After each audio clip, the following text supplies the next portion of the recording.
Саламатсыздарбы. Эмесе Девушунду программасы. Кыргызстанга куралдуу чабуул жасалган күнү 29 апрелде Дүйшөмбү шаарында жамааттык коопсуздук келишимине кол койгон мамлекеттердин коопсуздук кеңештеринин катчыларынын жыйыны өтүп жаткан. Эки күн мурда 27 апрелде ошол эле Дүйшөмбүдө ошол эле уюмдун коргонуу министрлери жолуккан. Мүчө мамлекеттери согушуп жатса, бул уюм деги эле коопсуздук жөнүндөбү? Ага чейин болсо тажик коргоо министри Иранга барып келген. Бул куралдуу кагылышуунун негизги окуялары болуп жаткан учурда Дүйшөмбү шаарында жамааттык коопсуздук келишим уюмуна кирген өлкөлөрдүн коопсуздук кеңештеринин катчыларынын жыйыны болгон. Ага Кыргызстан менен Тажикстан дагы кирет. Бирок алар бул кагылышуу тууралуу бир да сөз айткан жок. Куда входит и Таджикистан, и Киргизия. Согуштун эртеси кагылышуулар дагы эле уланып жатканда, Орусия президентинин маалымат катчысы президент Путин ортомчу болууга даяр деп жарыялады. Демек Москва эки борбор азиялык жумурият өз ара маселелерин өз алдынча чече албайт деп ишенгенби? Жана Бишкек шаардык телеканалынын журналисти москвалык эксперт Дубновдон улуу агабыз Орусияны жардамга чакырбайлыбы деп сурайт. Я не думаю, что мир, который будет... Орусиянын келишүүсү менен жетишилген тынчтык, менин оюмча, борбор Азиядагы чатактарды чечпейт. Кыргыздар менен тажиктер ортосундагы мамилени оңдой албайт. Өз маселелерди силер өзүңөр чечүүгө даяр болбосуңор, Орусиядан келген тынчтык орнотуучу батальондор жардам бере албайт. Эгер эки эл ортосуна орустар келип, аларды бири-биринен ажыратып турса, силер өзүңөр Советтер Союзун кайра жаратууну каалаган болосуңар. И фактически вы сами захотите воссоздать Советский Союз. УКМК төрагасы Камчыбек Ташиев чегара маселелерине өтө катуу киришти жана Ташкент менен жакын арада маселени толугу менен чечүүгө макулдашты. Ошондой эле жыйынтык Тажикстан менен дагы жетишилген, бирок бир күндүк согуштан кийин. Дагы эмне жөнүндө сүйлөшүү болуп, эмне тууралуу макулдашылганын биз билбейбиз, бирок ал маселелер мындан да орчундуу болушу мүмкүн.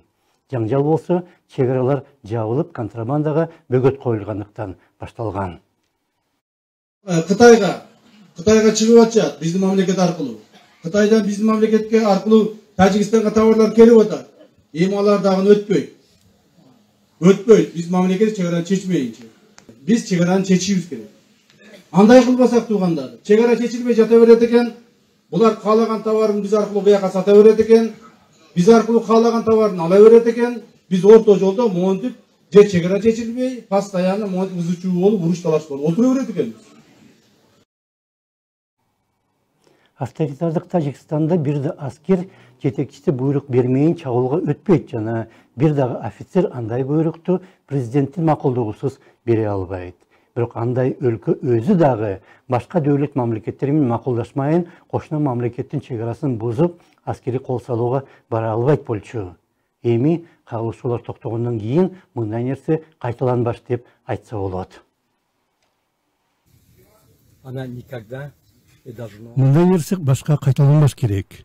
Биздин элдер бул жерде илгертен достук мамиледе жашайт. Алар ортосунда кандайдыр бир мындай нерсе башка кайталанбаш керек. Биздин элдер бул жерде илгертен достук мамиледе жашайт. Алар ортосунда кандайдыр бир нааразылыктар болгон эмес. Бардык маселелерди биз саясий жол менен, мыйзам чегинде чечүүгө тийишпиз жана биздин элдер салттуу тынчтык менен достук маанайда жашашына мүмкүнчүлүк бериш керекпиз.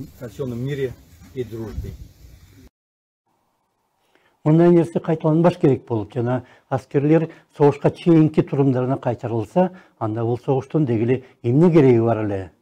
Кимдин амбициясы үчүн эл кырылып, катардагы үйлөр гана эмес аскерий бөлүктөр дагы өрттөндү.